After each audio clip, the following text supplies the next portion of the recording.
മനഃപൂർവ്വമുള്ള നരഹത്യകൾ. തൃശൂരിൽ മദ്യപാനികൾ ഓടിച്ച ലോറിക്കടിയിൽപ്പെട്ട് 5 പേർ മരിക്കാനിടയായ സംഭവം സാവകാശം പിന്നിലേക്ക് ഓടിച്ചു നോക്കിയാൽ ശ്രദ്ധേയമായ 2 കാര്യങ്ങളുണ്ട്. ഒന്ന്, മദ്യത്തിന് വിലക്കുറവുള്ള മാഹിയിൽ നിന്ന് കുടിച്ചിറങ്ങിയവർ വിവിധ ദിക്കുകളിലേക്ക് ഓടിച്ചുകൊണ്ടുപോയ വാഹനങ്ങളിൽ ഒന്നാണ് തൃശൂരിൽ 5 പേരുടെ പ്രാണനെടുത്തത്. മറ്റുള്ളവ ആരുടെയോ ഭാഗ്യത്തിന് അപകടത്തിൽപ്പെട്ടില്ലെന്നേ ഉള്ളൂ. 2, മാഹി മുതൽ തൃശൂർ വരെ 180 കിലോമീറ്ററോളം വഴിയിൽ 6-7 മണിക്കൂറിനുള്ളിൽ ഒരിടത്തും പോലീസിന്റെ പരിശോധന ഉണ്ടായിരുന്നെങ്കിൽ മദ്യപിച്ച് വാഹനം ഓടിച്ചതോ ഓടിച്ചയാൾക്ക് ലൈസൻസ് ഇല്ലാത്തതോ കണ്ടെത്തുമായിരുന്നു. 5 മനുഷ്യർ പതിവ് പോലെ ഉറങ്ങി എഴുന്നേൽക്കുമായിരുന്നു. മറ്റൊന്നുകൂടി പറയേണ്ടതുണ്ട്, അത് മദ്യപിച്ച ശേഷം വാഹനം ഓടിക്കുന്നവരോടാണ്. അപകട സാധ്യതയുണ്ടെന്ന് ഉറപ്പായിട്ടും മദ്യപിച്ച് വാഹനം ഓടിക്കുന്നവർ പുറപ്പെടുന്നത് മനഃപൂർവ്വമുള്ള നരഹത്യക്കാണ്. പ്രമുഖരാണെങ്കിൽ പോലീസിനും തടയാനാവാത്ത കൊട്ടേഷൻ സംഘം. തൃശൂർ നാട്ടികയിൽ റോഡരികിൽ ഉറങ്ങിക്കിടന്നവർക്കിടയിലേക്ക് തടിലോറി പാഞ്ഞു കയറിയാണ് 2 കുട്ടികൾ ഉൾപ്പെടെ 5 പേർ മരിച്ചത്. ചൊവ്വാഴ്ച പുലർച്ചെ 3:50 സംഭവം. കണ്ണൂരിൽ നിന്ന് മരം കയറ്റി വന്ന ലോറി മദ്യപാനികളുടെ കയ്യിൽ നിൽക്കാതെ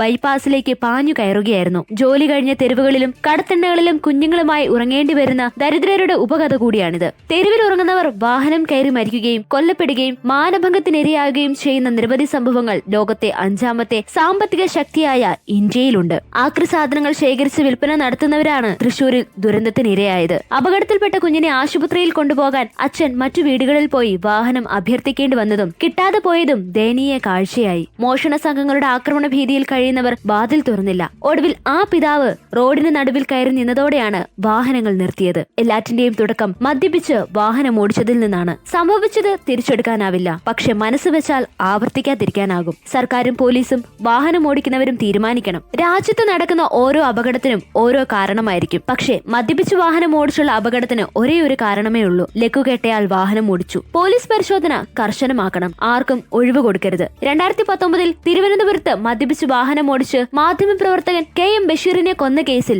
IAS ഉദ്യോഗസ്ഥൻ ശ്രീറാം വെങ്കിട്ടരാമന് വേണ്ടി സർക്കാരും ഉദ്യോഗസ്ഥരും നടത്തിയ അട്ടിമറിയിൽ കേരളം നടുങ്ങിയതാണ്. എല്ലാ തെളിവുകളും ഇല്ലാതാക്കി മനഃപൂർവ്വമല്ലാത്ത നരഹത്യക്ക് കേസെടുക്കുകയും ചെയ്തെന്നാണ് ആരോപണമുയർന്നത്. സർക്കാരിലോ പാർട്ടിയിലോ പിടിപാടുള്ള ഉന്നതരുടെ വാഹനം പരിശോധിക്കുന്നത് കേരളത്തിൽ എളുപ്പമല്ല. അത്തരം സ്വാധീനമൊന്നുമില്ലെന്ന് കരുതുന്നതിനാൽ നാട്ടികയിൽ അപകടമുണ്ടാക്കിയവർ ശിക്ഷിക്കപ്പെട്ടേക്കും. ട്രെയിൻ ലോക്കോ പൈലറ്റുമാർ, KSRTC, സ്വകാര്യ ബസ്, സ്കൂൾ ബസ് ഡ്രൈവർമാർ എന്നിവർക്കൊക്കെ ലഹരി പരിശോധന തുടങ്ങിയതോടെ മദ്യപിച്ച് വാഹനം ഓടിക്കൽ കുറഞ്ഞിട്ടുണ്ട്. മാഹിക്കും തൃശൂരിനുമിടെ ഒരു പരിശോധനയെങ്കിലും ഉണ്ടായിരുന്നെങ്കിൽ തൃശൂരിലെ കൂട്ടക്കൊലപാതകം ഉണ്ടാകുമായിരുന്നില്ല. സർക്കാർ സംവിധാനങ്ങൾ അവിടെ നിൽക്കട്ടെ. 5 മരണങ്ങളും പരിക്കേറ്റ മനുഷ്യരുടെ ആശുപത്രിയിൽ പോകാൻ ഒരു വാഹനത്തിനായി ഓടി നടന്ന അച്ഛന്റെ നിസ്സഹായതയുമൊക്കെ നമ്മെ വേദനിപ്പിച്ചിട്ടുണ്ടാകും. പക്ഷേ അതിൽ ആത്മാർത്ഥതയില്ല. ഉണ്ടെങ്കിൽ മദ്യപിക്കുന്നവർ ഒരു തീരുമാനമെടുത്താൽ മതി. കൊല്ലപ്പെടാനിരിക്കുന്ന നിരവധി മനുഷ്യർ ആയുസ്സെത്തുവോളം ജീവിക്കും. മദ്യപിച്ച് വാഹനം ഓടിക്കില്ലെന്ന് പ്രതിജ്ഞയെടുക്കാൻ നാട്ടികയിലെ ചോരപ്പുഴയ്ക്ക് കഴിയുന്നില്ലെങ്കിൽ നമ്മുടെ സഹതാപം ആർക്ക് വേണം?